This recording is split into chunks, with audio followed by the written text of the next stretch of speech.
जो सुन रहे हैं, जो भी बोला है सबने, ये वही बातें हैं बुद्ध की जो 2500 वर्ष से आ रही है, चित शिदोरी की तरह ही, उसमें से आप थोड़ा थोड़ा चखते जाएंगे, है ना। और ये खत्म होने वाला नहीं है। अब जितना लेना चाहोगे उतना आपको मिलते ही चला जाएगा।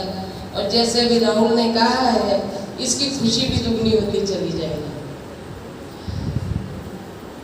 जो समझता है सच में उसकी खुशी दुगनी होती है, क्योंकि वो हमें सुख प्रदान करता है, शांति प्रदान करता है। बस इसका महत्व समझने की बात है। कैसे समझोगे महत्व इसका? प्रश्न तो यही उपस्थित हो रहा है। आज हम सच में बुद्ध की शिक्षाओं का महत्व समझ रहे हैं या नहीं? जब तक कोई समझाएगा नहीं, समझ में नहीं आएगा। मैं थोड़ा बचपन से लेना चाहती हूँ। आप बच्चे को जन्म देते हैं और वो बच्चा आपको देखकर सीखता है। जो प्राकृतिक रूप से वो बढ़ रहा है, वो बढ़ रहा है, उम्र बढ़ते चली जाती है ना। 1 दिन का होता है, 2 दिन का होता है, ऐसे वो 1 महीने का होता है, 3 महीने का होता है, 6 महीने का होता है, बढ़ते बढ़ते 1 साल का होता है, और हम उसकी खुशियां मनाते रहते हैं। लेकिन इन जो वो बढ़ते जाती है उम्र, उसके साथ में आपका सिखाया हुआ कितना जाता है। आप पहले दिन से जानते हैं कि बच्चे को कुछ भी समझ में नहीं आता है ना। ना वो देख पा रहा है, ना वो सुन पा रहा है, कितना सुन पा रहा है पता नहीं, लेकिन फिर भी आप उससे बात करना शुरू कर। अब जन्म होकर आ गया, हाथ में आ गया, और आप उससे बात करना शुरू कर देते हैं, है ना। और ये कितना प्यारा है। ये सब शुरू तो होता है, लेकिन वो जब आता है ना, तो वो आपके सुनने के लिए नहीं आता, वो रोने के लिए आता है। वो कैसा करता है? पहले रोना शुरू कर देता है, और जब नहीं रोए तो आपका रोना शुरू हो जाता है ना। वो नहीं रोए तो आपका रोना शुरू हो जाता है। क्यों मैं ये बता रही हूँ आपको प्रकृति का बचपन से? क्यों बताना चाहती हूँ? क्योंकि बुद्ध की शिक्षा प्रकृति पर आधारित है। बुद्ध ने कहा है कि प्रकृति को समझो और उसके हिसाब से हमको चलना है। उनके जितनी भी शिक्षा है, जितने भी नियम है, जितने भी उनके उपदेश है, ये प्रकृति को लेकर है, प्रकृति के खिलाफ कुछ नहीं। तो बुद्ध की शिक्षा खास करके किसके लिए है? किसके लिए है?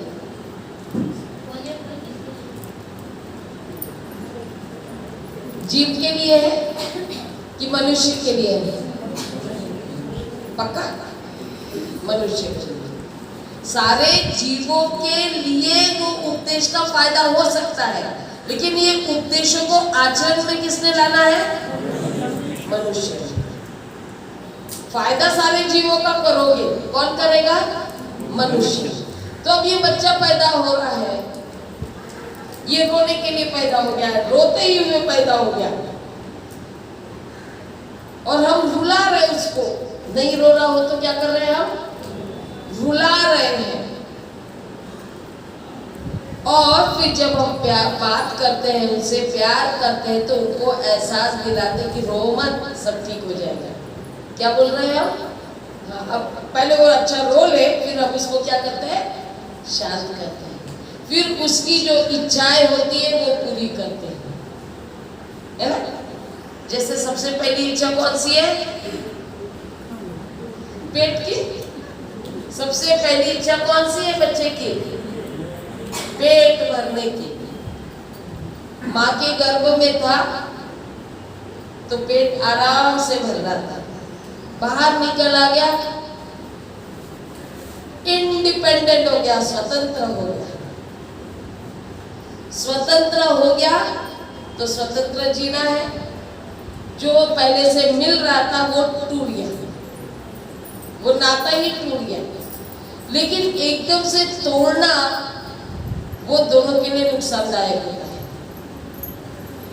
जो एक संबंध रहता है, क्या कहते हैं ना, भारत जब स्वतंत्र हुआ ब्रिटिशर्स से, तो क्या हुआ, स्वतंत्रता एकदम से नहीं मिली। बीच में बहुत प्रोसेस हुए कि कैसा भारत का कानून होगा, ये कैसा चलेगा। हमने अभी तक जो किया है, इसके बाद में इसका कानून चला, देश को चलाने के लिए जो कानून बनाना है, इसके ऊपर काफी चर्चाएं हुई, काफी मीटिंगें हुई इन लोगों की, है ना। मतलब स्वतंत्र होने के पहले जिसके ऊपर हम डिपेंडेंट रहते हैं, वो और जो स्वतंत्र होने वाले होते हैं, इनके बीच में पहले कुछ संवाद होते हैं या कुछ इस तरह का कार्य होता है जिससे हम ये कह सकते हैं कि स्वतंत्र होने वाला हमने कहा अब मैं स्वतंत्र हो गया हूँ, अब मुझे ये गरज नहीं है। वो भी निश्चित होकर चले जाते हैं और ये भी निश्चित होकर स्वतंत्रता का अनुभव करते हैं। मैंने एग्जाम्पल आपको ऐसा दिया। अब माँ बेटे की, बच्चे की बात है, माँ और बच्चे की बात है, क्योंकि मानवता से संबंधित है। तो माँ और बच्चे का संबंध जो पहले डायरेक्ट मिलता था, वो डायरेक्ट टूटने के बाद में उसको नॉर्मलाइज करने के लिए, उसको पूरी तरह से स्वतंत्रता करने के लिए माँ को कई प्रोसेस से जाना पड़ता है ना, कई प्रोसेस से जाना पड़ता है। और वो प्रोसेस में वो उनको दूध पिलाने से लेकर उनके साथ बातचीत करने का जो सिलसिला चलता है, वो सिर्फ माँ ही नहीं करती, तो माँ को सपोर्ट करने वाली परिवार की सारी अन्य सदस्य भी होते हैं, है ना। अब यहाँ पर हम देखेंगे कि बच्चा जो पैदा हुआ है, इसमें हम सब उसके शरीर का तो ध्यान रख रहे हैं, उसके खाने पीने का ध्यान रख रहे हैं, उसके सोने का ध्यान रख रहे हैं, उसको साफ सफाई का ध्यान रख रहे हैं। लेकिन जिस तरह से शरीर में वो बदलाव आ रहा है, उस तरह से चित्त में क्या बदलाव आएगा, इसका ध्यान कौन रख रहा है? शुरू में हम लोग तो ध्यान ही नहीं देते हैं। जो हम बोल रहे हैं बस इतना ही कि वो बच्चे को पता चल रहा है कि जो भी मुझे पकड़ रहा है, बात कर रहा है, वो मुझे सुखद अनुभूति दे रहा है। अनुभव कैसा हो रहा है? बहुत सुख का। और जहां पर भी पता चले कि ये सुखद नहीं है, वहां पे उसका रोना शुरू। फिर क्या होता है? अरे लो गई अपने बच्चे को, मैं मेरे पास में ये रहना नहीं चाहता है। ऐसी होता है ना। आप ये सब आपके जीवन में घटित घटनाएं हैं। अब ये जो शुरुआत हो गई है, इसमें शरीर के साथ साथ उस बच्चे की इंद्रियों का काम चल रहा है। कैसे चल रहा है? आपको सुन रहा है, आपका स्पर्श महसूस कर रहा है, धीरे धीरे फिर वो देखने लगता है ना।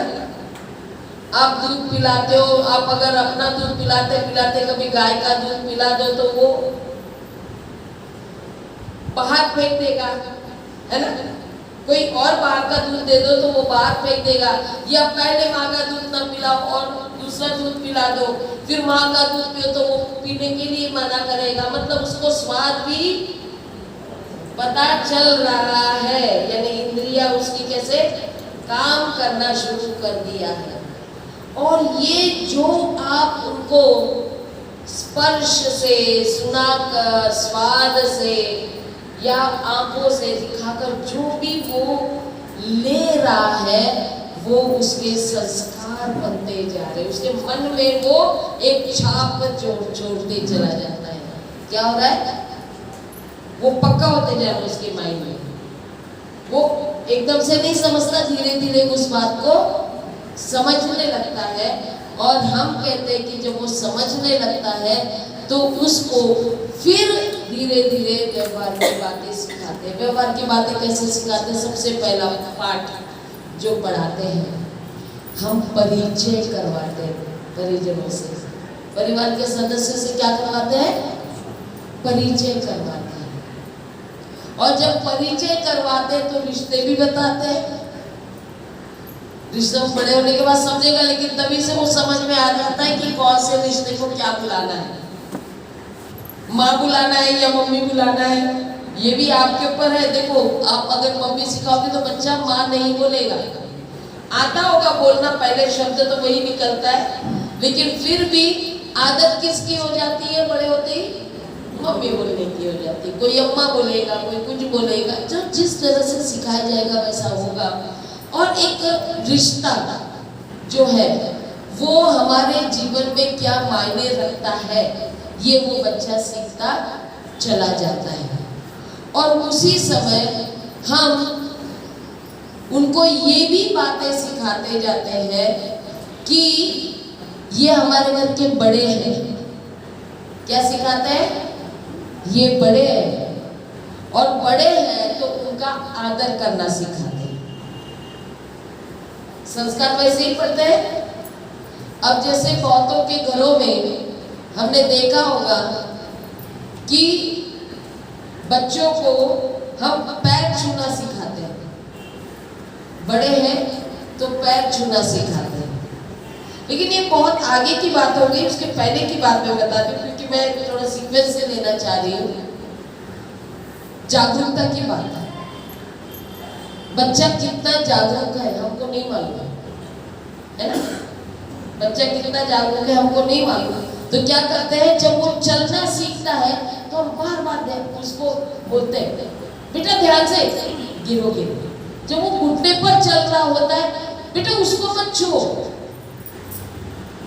यानी कौन सी चीज उसके लिए फायदेमंद है और कौन सी नहीं है, ये भी एहसास उस बच्चे को दिलाते रहते हैं। उससे वो पता चल जाता है कि ये चीज जो है ना, ये नुकसानदायक। नहीं सुना तो उससे जो उसको नुकसान होता है वो भी उसको एक सबक मिल जाता है। जैसे वो चाकू पड़ा है कोई रास्ते में और उसको बोले बेटा ये मत लो, नहीं लो, नहीं लो, और उसका हाथ उसमें पड़ गया और कट गया, तो आप क्या बोलते हैं? देखा, बोला था ना नहीं लगाना, अब इतना खून निकला, अब तो दर्द हो रहा है, अब तुम रो रहे हो। ये सब क्या है? ये उसको नहीं मालूम, ये आप बता रहे। यह है शिक्षा, संस्कारों की शिक्षा। वो बच्चे को पता चलता है चाकू से हाथ कटता है, खून निकलता है और मुझे बहुत दर्द होता है, और मुझे दर्द होता है तो मेरे साथ वाले परेशान भी होते हैं। फिर वो दवाई लगाते तो दवाई भी दर्द ही देता है।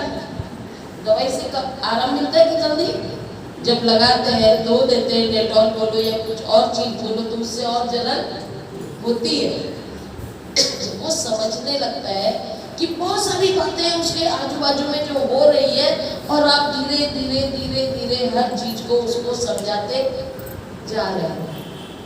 अब शुरू में ही जागरूकता सिखा रहे हैं। ये कमरे में नहीं जाना, उसके बाहर में सीढ़ी है। क्या बोलते हो? सीढ़ी है, वहां जाओगे तो तुम गिर जाओगे। तो वो अगली बार ध्यान रखता है, ऐसे देखेगा वापस पढ़ पड़ेगा। उसको भी सीखने के लिए समय लगता है ना? तो ये जागरूकता जो आ रही है वो देखकर, आपकी बातों को सुनकर और आपको देखकर आते जा रही है।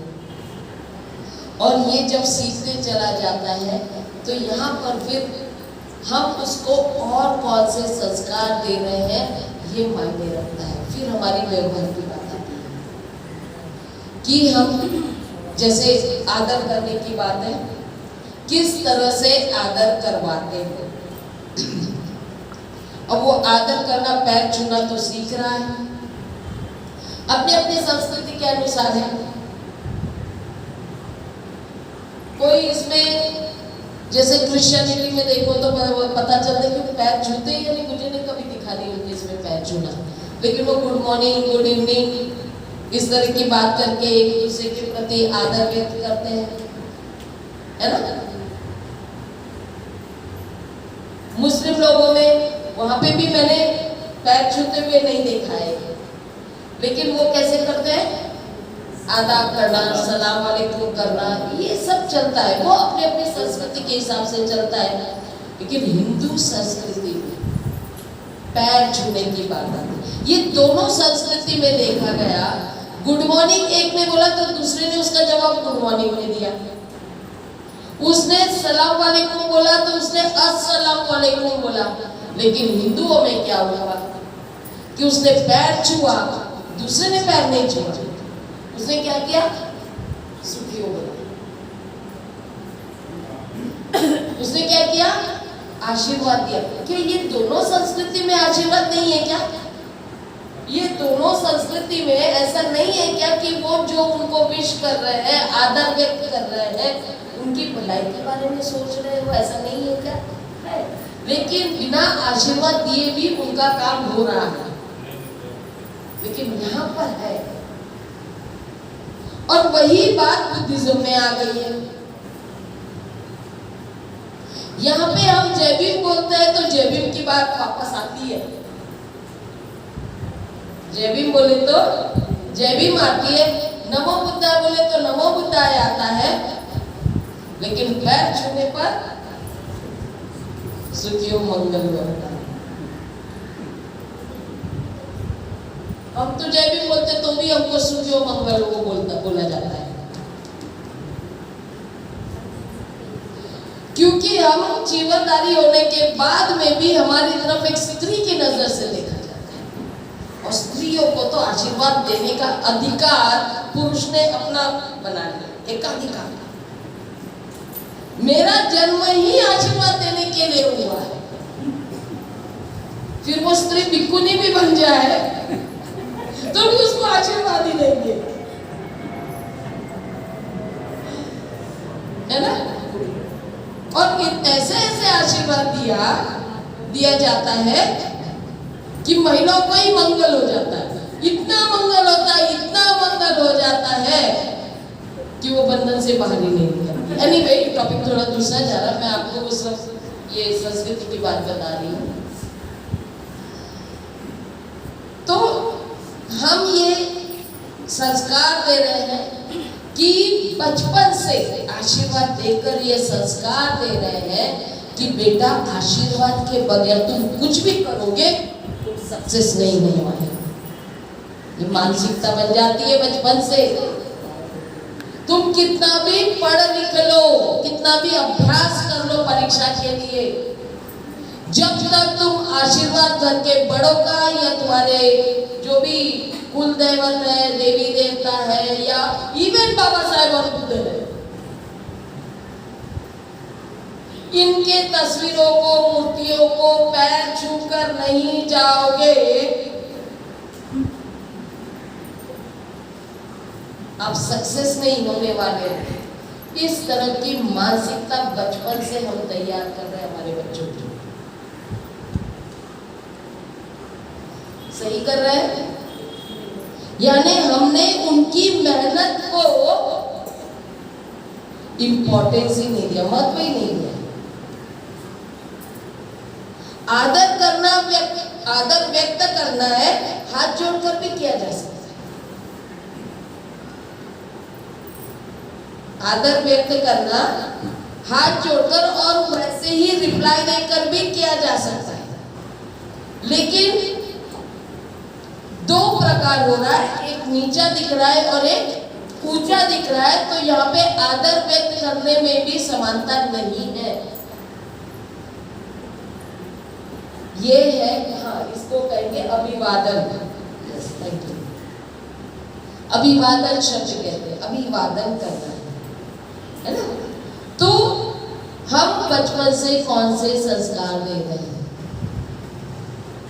अगर हमको समानता की बात करनी है तो हमें इस तरह से, जैसे कहते हैं कि बच्चा घर में जय भीम बोल रहा है तो माँ बाप ने भी जय भीम बोलना चाहिए। सही है या नहीं? माँ बाप पहले जय भीम बोलना चाहिए क्योंकि वो सिखा रहा है। और हम क्या बोलते हैं? पहले उसने बोलना है। किसने बोलना है? बच्चे ने बोलना है। बोलो बेटा जय भीम बोलो, बोलो बेटा जय भीम बोलो, बोलो बेटा जय भीम बोलो। अरे आप बोलो, वो आपको देख देख कर कुछ समय के बाद में खुद बोलेगा, क्योंकि वो पहले जांच रहा है आप क्यों बोल रहे हो, इसका परिणाम क्या हो रहा है, इससे क्या फायदा हो रहा है। बच्चे को फायदा नुकसान तो नहीं, लेकिन वो देखता है। बच्चे में ये एक बहुत बड़ी खूबी होती है कि वो देखता है और देख देख कर करता है। अच्छा बुरा नहीं समझ में आता उसको, वो सुनता है और वैसा ही बोलता है। आप अच्छा बोल रहे हो, बुरा बोल रहे हो, शब्दों का सही इस्तेमाल कर रहे हो, ये उसको नहीं मालूम। आप अच्छा बोलोगे वो भी अच्छा बोलेगा। तोते की तरह, तोते को जो बोलने से लगाओगे वो वही बोलेगा। आप गाली बोलोगे तो वो भी गाली देगा। वैसे ही बच्चा होता है कि बच्चे को अगर आप घर में गाली देते हो, तोते को तो सिखा रहे हो, यहाँ पे बच्चे को सिखा दे रहे हो, आप आपस में ही गाली दे रहे हो। बच्चा सुन रहा है और वो भी वो गाली के शब्द बोल रहा है। तो ये जब बोल रहा है तो ये उसके माइंड में जा रहा है कि गाली देना कोई गलत बात नहीं, क्योंकि बड़े बड़े दे रहे हैं, मेरे घर के माँ बाप दे रहे हैं, उसको फर्क नहीं समझ में आ रहा है। लेकिन वही बच्चा बड़ा होकर माँ बाप को गाली देगा तो गुस्सा किसको आएगा?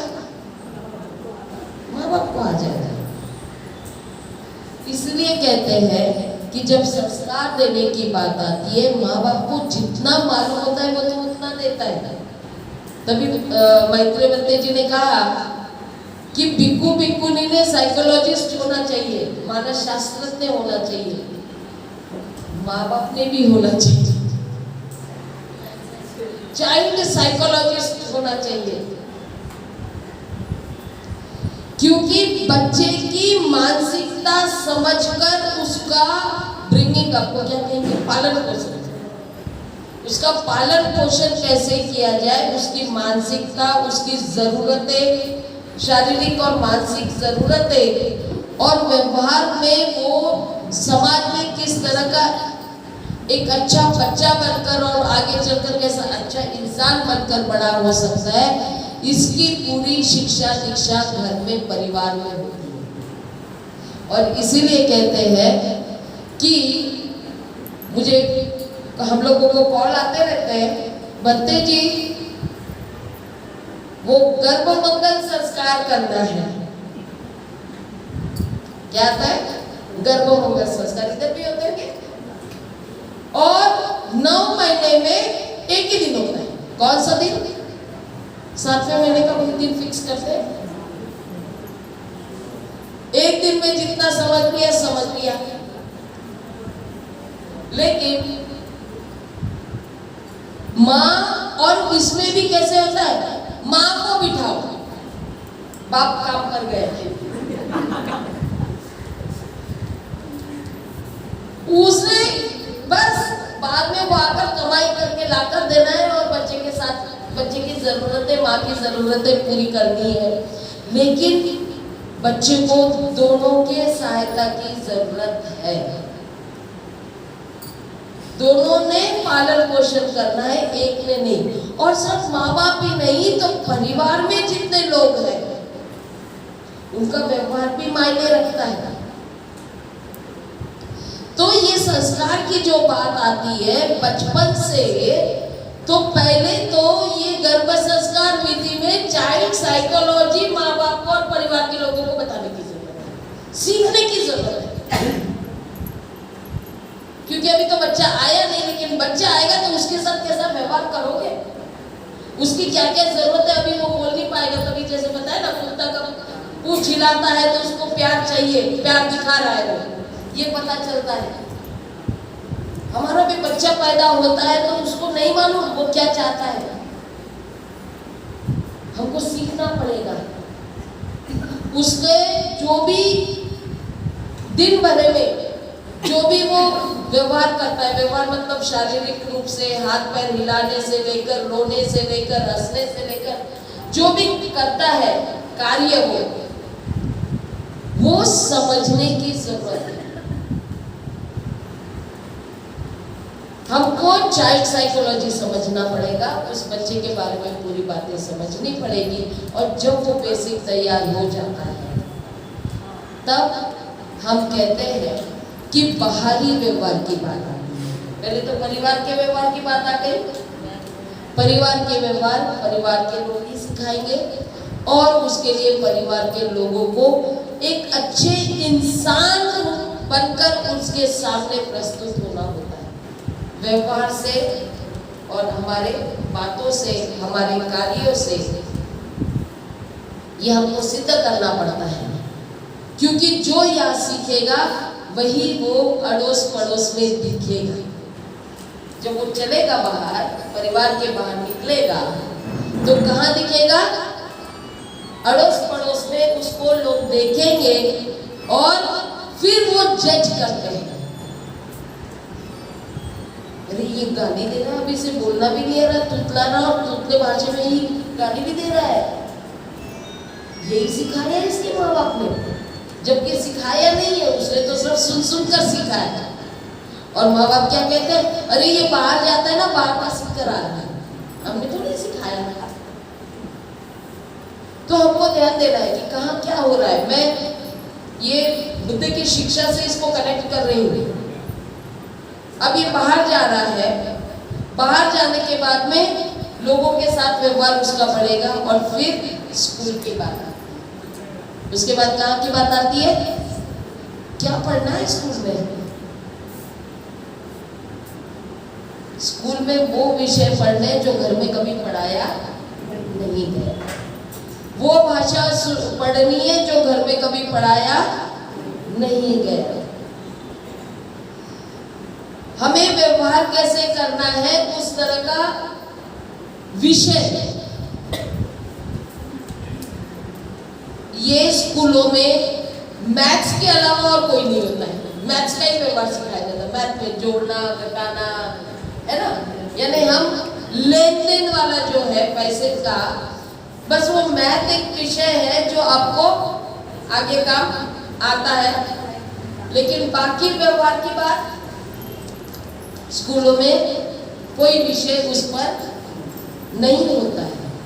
लेकिन बुद्ध के समय में देखेंगे और बुद्ध की शिक्षा देखेंगे तो बुद्ध के समय में कहा जाता है कि बच्चा जब 7 साल का हो जाता है तो बुद्ध की शिक्षाएं महत्वपूर्ण हो जाती है, क्योंकि वो शिक्षाएं उस व्यक्ति, उस बच्चे को एक अच्छा इंसान बनाने का प्रयास करती है। बुद्ध की शिक्षा जो हम ये कह रहे हैं, कृष्ण पच्चीशील कह रहे हैं, है ना, नमन करना सिखा रहे। कैसे नमन सिखाया? पैर छूना सिखाया क्या? पैर छूना सिखाया? कहां से आ गया हमारे इसमें पैर छूना? और नमन करने को बोलते हैं, बंते जी का नमन करो तो भी आप बोलते हैं ए जहा चल चलिए बंते जी जब पाए लग, यानी नमन वंदन करने को नहीं बोलते हो आप लोग। वो पैर छूना इतने यहाँ माइंड में बस चुका है कि करेंगे वंदन, लेकिन क्या बोलेंगे? पाए लग, पैर छू। यहाँ पर भी आएंगे, मूर्ति फोटो है तो भी बोलेंगे पैर छू बाबा साहब के। कहाँ है बाबा साहब के? ये फोटो रहे समझो, इसमें भी पैर छू। बाबा साहब की फोटो में तो पैर ही नहीं है, आधी है।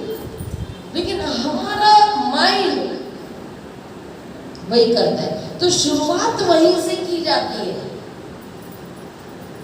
आदर कैसे करना ये बुद्धिज्म की शुरुआत है। और आदर करने से कितने फायदे हो सकते हैं वो उसी समय पता चलता है। जिस बच्चे को आदर करना ना सिखाया हो या उसका महत्व ना सिखाया हो, वो बच्चा बड़े होते होते पढ़ लिख कर इतना अहंकारी हो जाता है कि उससे कम पढ़ा लिखा दिखे तो बोलेंगे ये मेरे सामने कुछ भी नहीं। क्या बढ़ाता है?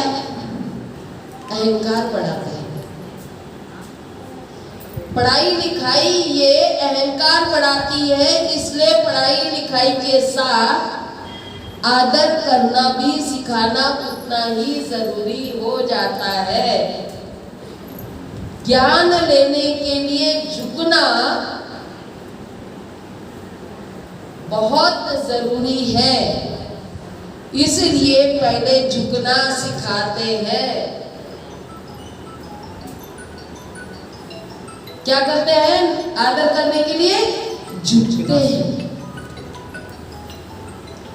और ये झुककर जो अपने आप में हमेशा झुकने की परंपरा रखता है ना, वो बड़े होकर तो देखोगे, अब कितने हो रहा है ये पता नहीं, लेकिन हम तो अपनों से और पास वाले जिनको पढ़ा रहे हैं, देख रहे हैं, तो समझ में आ रहा है कि हाँ, अहंकार कम होता है अगर उसका महत्व समझे तो।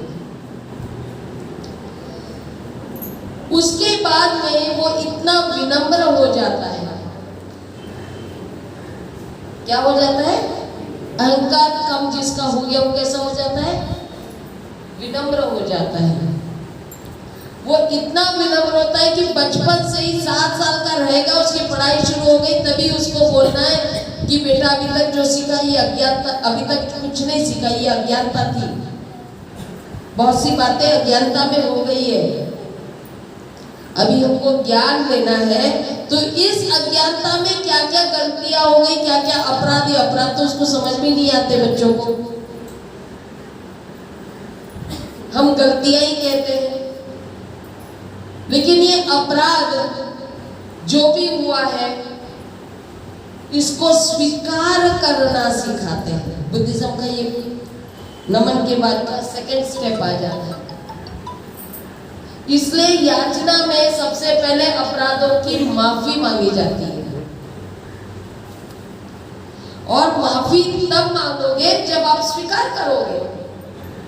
पता नहीं हो गया होगा, हाँ मैं चल रही थी, किसी को मैंने धक्का दे दिया, मैं बहुत जल्दी में थी, मालूम नहीं, लेकिन पता नहीं धक्का लगने से गिर गया हो, ऐसा सुनना चाहिए।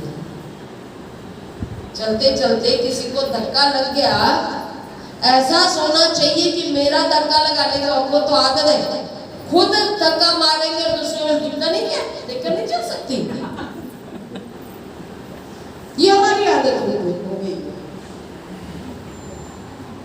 सॉरी बोलने की तो आदत ही नहीं थी, जानबूझकर मारे। जो सॉरी बोलूं, जब जानबूझकर मारूंगी ना तब सॉरी बोलूंगी, तो जानबूझकर मारूंगी तो सॉरी क्यों बोलोगे?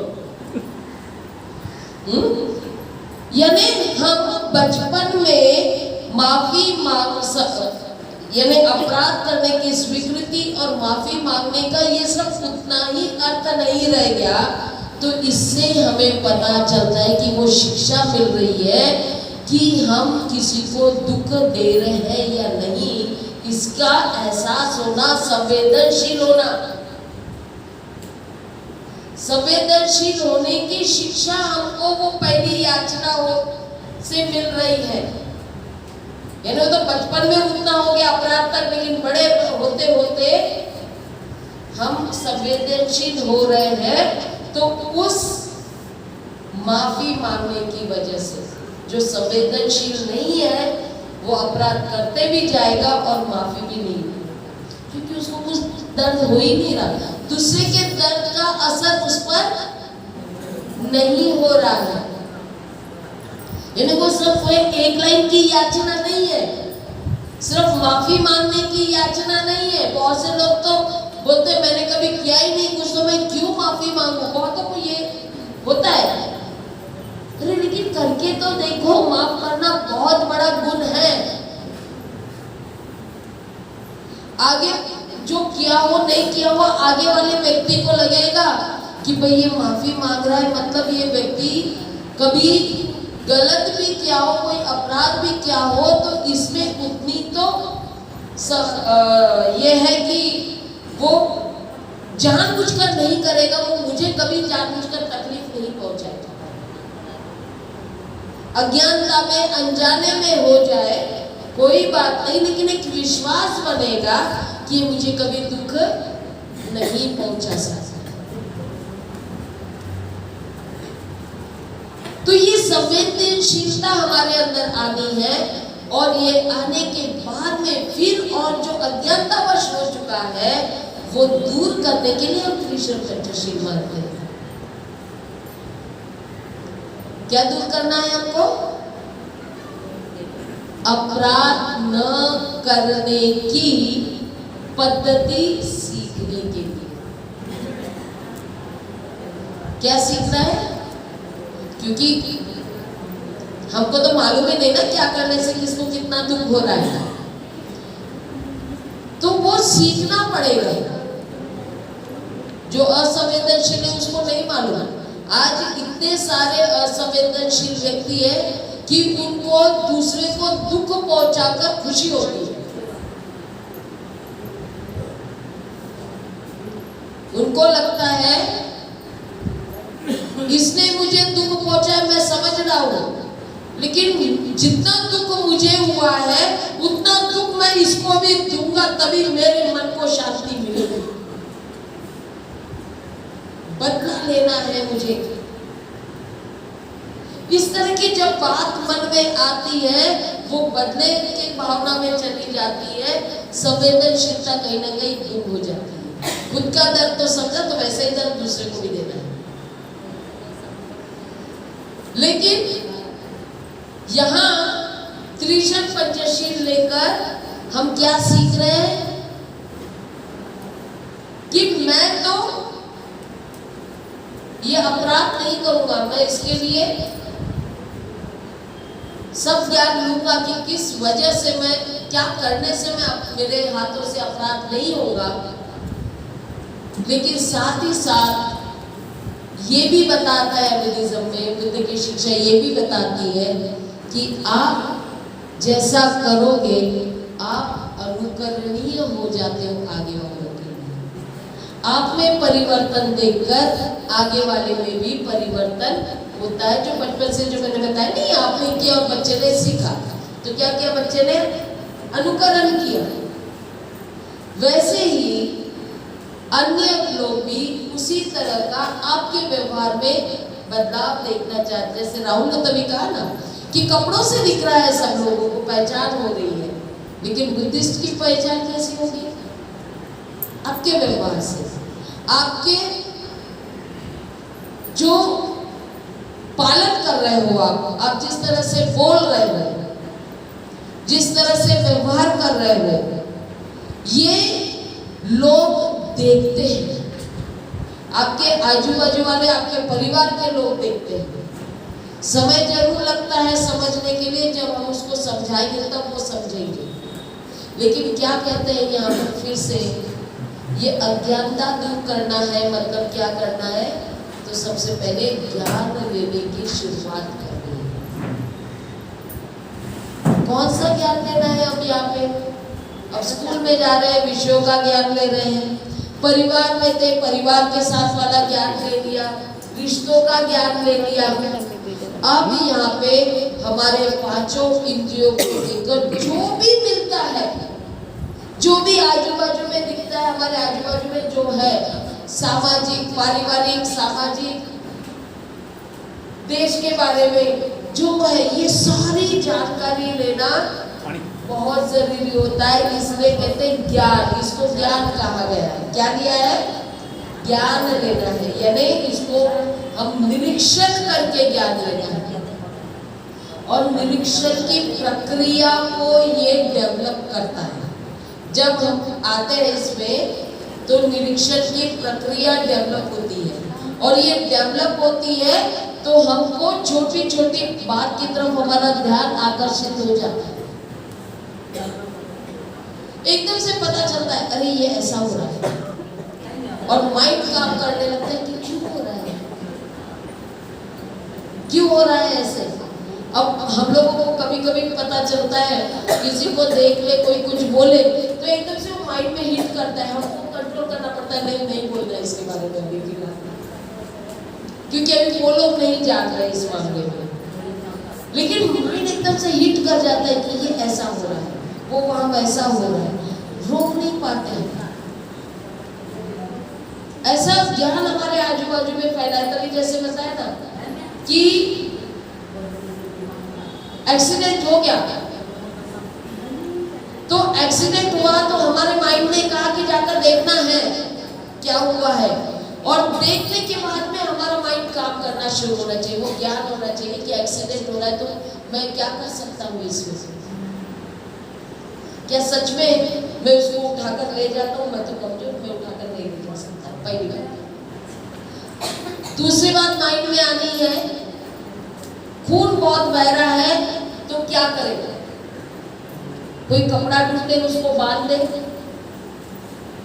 या तीसरी बात आ सकती है, लोग बोलते हैं अरे रोको रोको, पास में फोन रहता है, लोगों को रोकने का कोशिश करते हैं, रोको रोको थोड़ी मदद करो थोड़ी, क्योंकि माइंड सीखा नहीं है, वो माइंड उस समय बहुत डिस्टर्ब रहता है।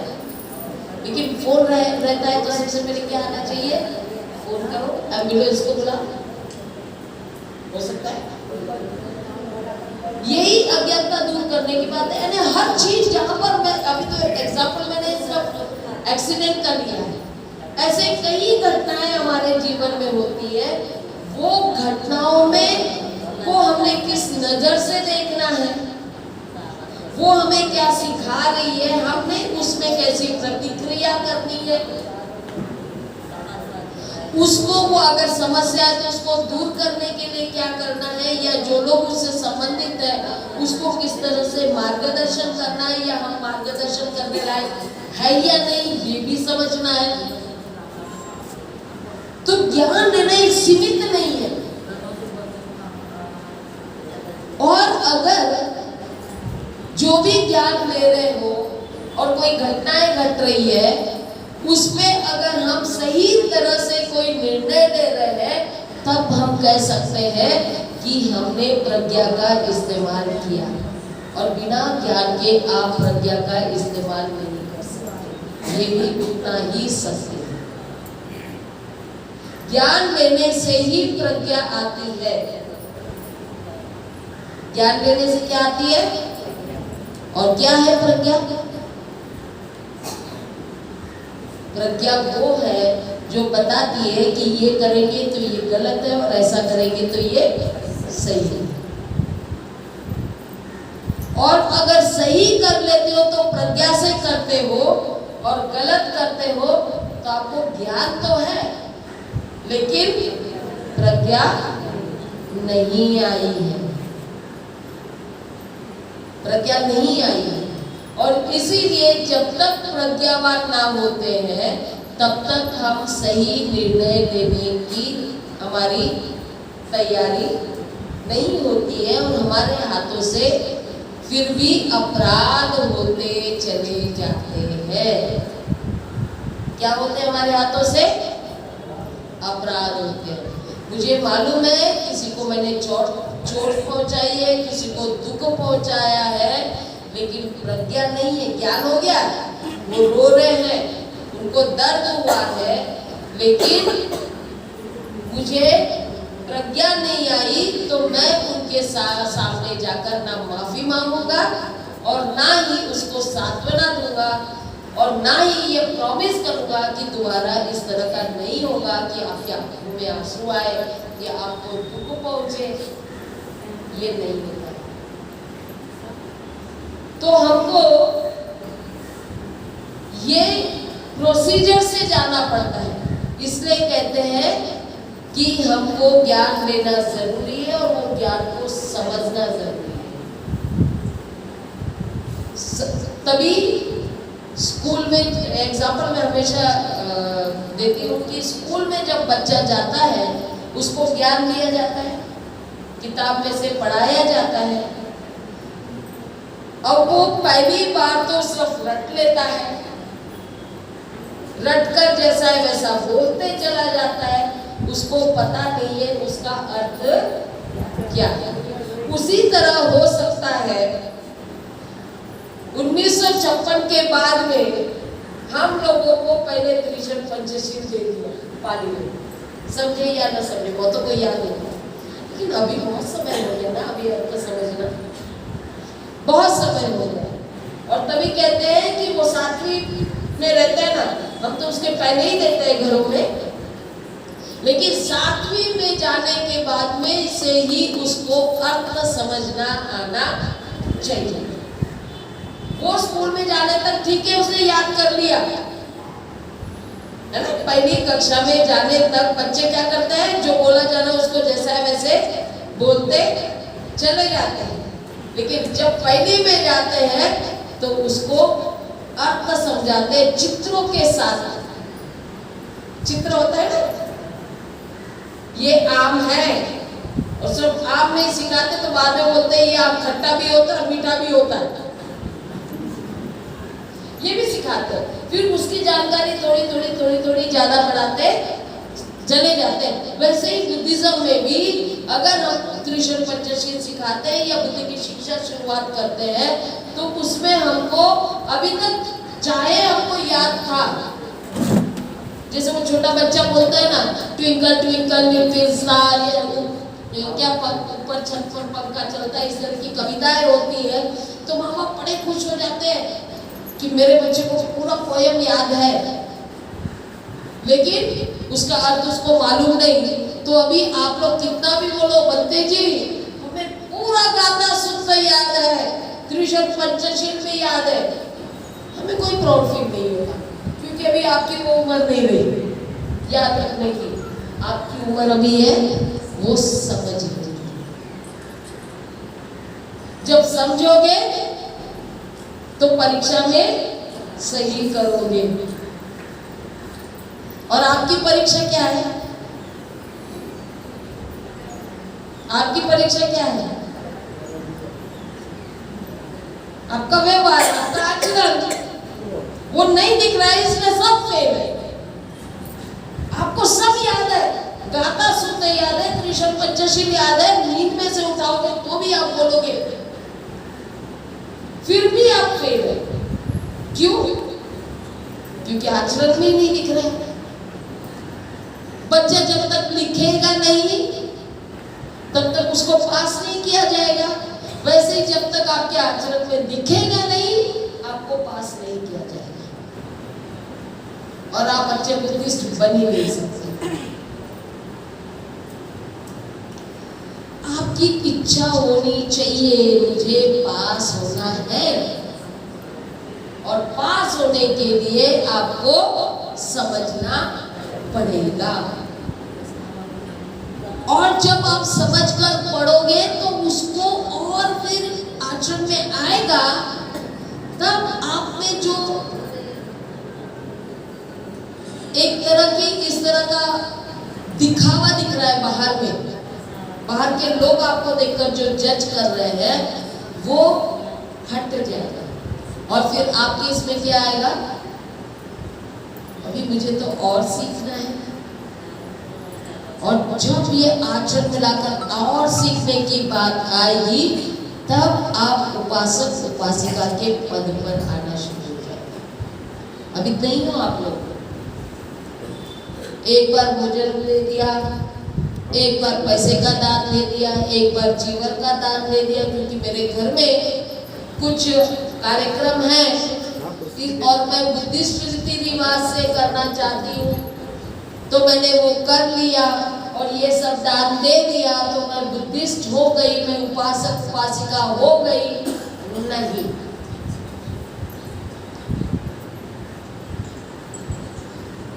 आपको आचरण में लाकर प्रचारकों के लिए सिर्फ जीवन दान, भोजन दान और पैसे दान का तक सीमित नहीं रहता है।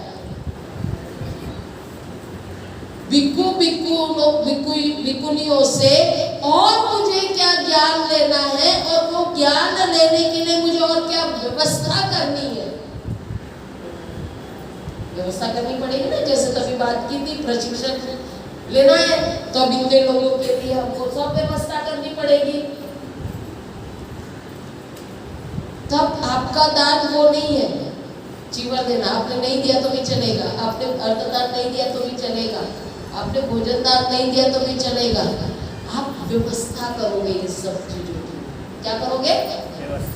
व्यवस्था करोगे, क्योंकि आप और आगे ज्ञान लेना चाहती है और आगे ज्ञान लेने के लिए आपको शिक्षा केंद्र खोलना पड़ेगा। अभी तो इंडिविजुअल परिवार में हो गया, अभी तो हम 7वीं कक्षा की बात कर रहे हैं, लेकिन 7वीं कक्षा का भी हम लोगों ने अभी इस तरह का नहीं किया है। आप बड़े हो गए इसलिए मैं आगे का बता रही हूँ कि आपको प्रशिक्षण केंद्र करना पड़ेगा और प्रशिक्षण केंद्र की व्यवस्था करनी पड़ेगी, किस तरह से चलना है। वहाँ पे जितने टीचर्स आएंगे, कौन टीचर्स? बिकू या बिकुनी, ये जो टीचर्स आएंगे, जो स्टूडेंट्स आएंगे, उन लोगों की रहने की, खाने की व्यवस्था करनी पड़ेगी, क्योंकि अगर ये व्यवस्था नहीं होती तो पढ़ाई में व्याधान आता है, बहुत प्रॉब्लम निर्माण होता है। ध्यान उधर ये करना है, वो करना है। बहुत बार हमको कहते बनते कि आप इस तरह का कार्यक्रम करो ना, हम इस तरह का कार्यक्रम करेंगे तो पढ़ाएंगे या व्यवस्था करेंगे? हमारे दिमाग में तो ये रहेगा, अरे भाई अभी तो ये पढ़ाते, क्लास खत्म करना है, जल्दी से टिफिन के खाने का व्यवस्था करना है, तो अभी लोगों को बोलना पड़ेगा। ये बहुत सारी चीजें होती है। तो उपासक उपासिका फिर वो लेवल पे बन जाते हैं जब वो इस तरह की व्यवस्था करते हैं और व्यवस्था करके वो और ज्ञान लेने का प्रयास करते हैं। ये प्रयास चलते रहता है। ज्ञान सब उतना सीमित नहीं रहता। अभी सिर्फ वो आचरण में नहीं दिख रहा है। अब वो उपासक उपासिका भी लोगों की नजर में ऐसे हो गए हैं कि वो आपको भी फॉलो करते हैं, आपका भी अनुकरण करते हैं। ये बिक्कू बिक्कुनी तो सीमित समय में के लिए दिखते हैं या कम संख्या में दिखते हैं। उपासक उपासिकाओं की संख्या अगर बढ़ जाती है तो समाज एक अलग रूप धारण कर लेता है। समाज में इस तरह का होता है कि ये उपासक उपासिकाएं जिस तरह से आचरण कर रही है, जिस तरह से इनका व्यवहार दिख रहा है, इस तरह से हमको भी करना है, क्योंकि ये जो उपासक उपासिकाएं हैं ये भी तो हमारी तरह ही परेशानी में है, ग्रस्त है। इनको भी सब परेशानियां हैं जो हमारे घरों में है। सब परेशानियां हैं या नहीं है? बहुत सारी परेशानियां, लेकिन ये किस तरह से हैंडल करती है भाई परेशानियों को? जरूर कुछ तो भी ऐसी बात है जिसकी वजह से ये इतनी सुखी दिख रही है, इसके चेहरे पर शांति दिख रही है, क्योंकि जो सुखी और शांति का अनुभव करता है वही तो व्यवस्था करेगा ना, वही व्यवस्था करेगा, दूसरा नहीं कर सकता। तो ये आपको देखकर अगला परिवार जो है, क्योंकि आप प्लस आपको देखेंगे तो बोलेंगे अरे ये तो सन्यासी में लोगों, उनको मालूम नहीं, उनको क्या लगता है ये सन्यासी बन गए ना, इनको काय की टेंशन, ना बच्चों की टेंशन, ना नौकरी की टेंशन, खाने को मिलता है, रहने को मिलता है, तो हम उनके लिए आदर्श नहीं हो जाते। लेकिन एक उपासक उपासिका जब उस तरह का व्यवहार करते हैं, सुख और शांति उनके चेहरे पर दिखती है, उनका व्यवहार अच्छा दिखता है, परिवार में सुख दिखता है, तो दूसरे परिवार बोलते हैं ये तो हमारी तरह है, तो इनसे पूछना चाहिए, इनकी तरह हमें भी होना है। तो वो उस तरह का प्रयास करते हैं आपके साथ में, और फिर आपसे कोई प्रश्न पूछे तो आप में भी आप भी मैत्री बढ़ाते हैं, और जब मैत्री बढ़ जाती है तो वो आपके साथ जुड़ते चले जाते हैं। फिर वो आपको इस प्रशिक्षण में लाने का प्रयास, इसी से तो हम सीखे हैं। समस्या हमारे जीवन से कम नहीं हुई है, समस्या कभी खत्म नहीं होती है, लेकिन वो समस्या कभी नित्य भी नहीं रहती, हमेशा के लिए नहीं रहती। कोई भी समस्या हो वो हमेशा के लिए नहीं रहती है, वो आती है जाती है, हर बार अलग अलग रूप में आएगी, लेकिन उस समस्याओं का सामना करना बुद्धिज्म सिखाता है। बुद्धिज्म क्या सिखाता है? समस्याओं से घबराना नहीं है, आपने घबराना नहीं है, समस्या का सामना करना है, सामना करना है, रास्ता निकालना है और उस तरह से हम अपने जीवन में सुख लाना है। और यही हम सीखे हैं, इसलिए कोई समस्या आए तो भी हमारे माथे पर वो शिकन नहीं आती, बोलते अच्छा कोई बात नहीं, हो जाएगा, सब ठीक हो जाएगा। ठीक हो जाएगा तो करो, ठीक करे, चलो मिलकर करें। इसको कहते हैं मॉरल सपोर्ट, एक दूसरे को सांत्वना देना। हो सकता है सब ठीक हो जाएगा, पता तो चले कि क्या समस्या है, उसके पीछे का कारण ढूंढेंगे, हम कारण दूर करने का प्रयास करेंगे और हम साथ में है ना। इस तरह का कार्य अगर हमारे समाज में चलता रहा तो हम हमारे परिवार में, हमारे आस पड़ोस में और सब जगह एक मैत्री का वातावरण बनाएंगे और हम अच्छे से अपना जीवन जी पाएंगे। जिस तरह के सुखी, मुझे तो लगता है जो धम्मों में आ रहे हैं, मुझे नहीं लग रहा कि वो ज्यादा दुख अनुभव करते हैं। सबके घर में दुख है, फिर भी वो अनुभव करने की जो सिवियरिटी होती है, क्या कहते हैं उसको, गंभीरता, गहराई, वो कम होती चली जाती है। उनको मालूम रहता है ये तो है, आना ही है, हम कर लेंगे, तीव्रता, यस, वो कम होते चली जाती है।